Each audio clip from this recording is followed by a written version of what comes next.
একটা বিষয় হচ্ছে যে নির্বাচন কমিশনের রোল নিয়ে তো আমাদের অসন্তুষ্টি আছে। আমার নিজেরও আছে এবং সেটা আমি নির্বাচনের আগে পরে প্রেস কনফারেন্স করে এবং পার্সোনালি দেখা করে আমি কমিশনের যারা দায়িত্বে আছে তাদেরকে বলেছি কোথায় কোথায় অসন্তুষ্টি আছে। এখন ইলেকশন ইঞ্জিনিয়ার কিনা এই বিষয়টা ধরেন মানে সোফার কনভারসেশনের জন্য ঠিক আছে, কিন্তু পাবলিকলি বলবার জন্য যে পরিমাণ এভিডেন্স দরকার সেইটা বলবার জন্য সাফিসিয়েন্ট এভিডেন্স আমাদের কাছে নাই পাবলিক প্লেসে করবার জন্য। কারণ ইঞ্জিনিয়ারিং জিনিসের তো কোনো এভিডেন্স আপনি কখনো খুঁজে পাবেন না।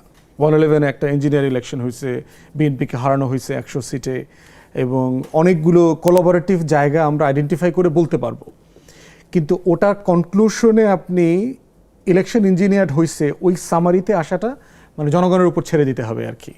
তো আমরাও বিভিন্ন জায়গায় এটা কথা বলেছি, যেমন ধরেন লেভেল প্লেইং ফিল্ড ছিল না, ল এনফোর্সমেন্ট এজেন্সি, আমরা জানি অনেক অভিযোগের পেছনে যুক্তিও আছে, এক্স্যাক্টলি, কিন্তু সবকিছু মিলিয়ে একটা গ্রহণযোগ্য নির্বাচন তো হয়েছে। মানে মোটা দাগে বিএনপি ক্ষমতায় আসতো না এইটা আমি মনে করি না। মানে আপনি হয়তো সিটের হেরফের হইতো, সিটের হেরফের হইতো, বাট আমি পার্সোনালি শুরু থেকে একই কথা বলেছি 160-70 এইরকম একটা রেঞ্জে বিএনপি ক্ষমতায় আসতো।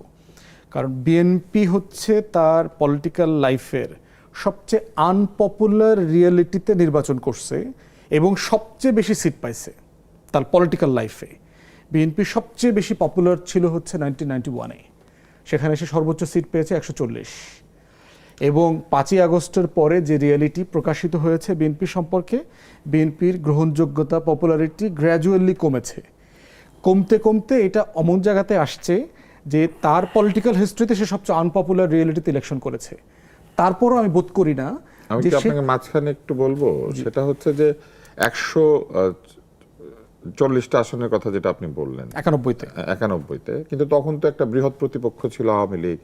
এখন যেভাবে জামাত ইসলাম শক্তিশালী তখন সেভাবে ছিল না, তো ওই সময় তো 140টা আসন পেতেই না, মানে সাপেক্ষে না, মানে আপনি সাপেক্ষে যায় না, মানে বিএনপি মানে অ্যাজ ইট স্ট্যান্ডস এখন তো ধরেন আওয়ামী লীগ টোটালি নাই, একটা নতুন দল এনসিপি, জামাত আগের চাইতে অনেক ভালো করেছে, তো এরকম একটা পরিবর্তিত পরিস্থিতিতে হয়তো বিএনপি ভালো করার মতো একটা সুযোগও তো তৈরি। ওইটাই তো মানে বিকল্প কে, মানে মানে এই লেভেলের বিকল্প ক্রেডিবল পলিটিক্যাল অপোজিশন তো নাই।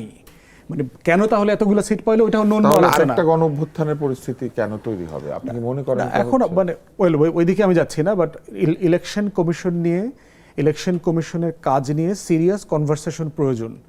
কারণ দেখেন নতুন সরকার আসার পরে 2টা উপনির্বাচন হয়েছে, বগুড়াতে এবং আপনার শেরপুরে, এবং এই উপনির্বাচনগুলো নিয়ে কিন্তু প্রচুর অ্যানোমালিজের ভিডিও এভিডেন্স আসছে। এবং একটা দলীয় সরকারের অধীনে আসলে ভালো নির্বাচন সম্ভব কিনা, আমাদের খাইসলত আসলে বদলাইছে কিনা গত 20 বছরে, যারা বিরোধী দলে ছিল তাদের আচার আচরণ কি আসলে গণতান্ত্রিক হয়েছে কিনা সেটা প্রমাণ হয়ে গেছে। বাংলাদেশের বিভিন্ন জায়গায় জেলা বারের নির্বাচনগুলোতে আমরা দেখেছি, বিভিন্ন ফোরামে দেখতে পাচ্ছি যে নির্বাচন নিয়ে গণতান্ত্রিক টেন্ডেন্সির অভাব আছে। অতএব নির্বাচন কমিশন সেই জায়গায় খুব স্ট্রং রোল প্লে করতে পারছে বলে আমরা ভরসা পাচ্ছি না। তাহলে সেই রকম একটা রিয়েলিটিতে বছরের শেষ থেকে শুরু করে যদি আপনি লোকাল গভর্নমেন্ট ইলেকশনে যান, যেখানে ভায়োলেন্সের সম্ভাবনা অনেক বেশি, কারণ হচ্ছে ইন্ট্রা পার্টি ভায়োলেন্স আছে। একই দলের ভিতরে 10 জন আছে যে মেয়র হইতে চায়, উপজেলা চেয়ারম্যান হইতে চায়, এরপরে হচ্ছে আবার ইন্টার পার্টি ভায়োলেন্স আছে, ওটার সাথে আবার অন্য দলের ভায়োলেন্স যোগ আছে। তো সেই জায়গায় ল এনফোর্সমেন্ট তারা কিভাবে ডিল করবেন? এখনই যে আইন শৃঙ্খলার যে পরিস্থিতি আমরা দেখতে পাচ্ছি, সরকার কোনো বিষয়ে ডিসাইসিভ রোল প্লে করছে না, সেখানে নির্বাচন কমিশন আসলে কি রোল প্লে করবেন? তারা কি আসলে ফেয়ার নির্বাচন ডেলিভার করতে পারবেন কিনা? অতএব আমার মনে হয় আমি নাসিরের মানে সামারি কনভারসেশনটা মানে প্রমোট করা দরকার ইলেকশন, কারণ ইলেকশন যদি ফেয়ার না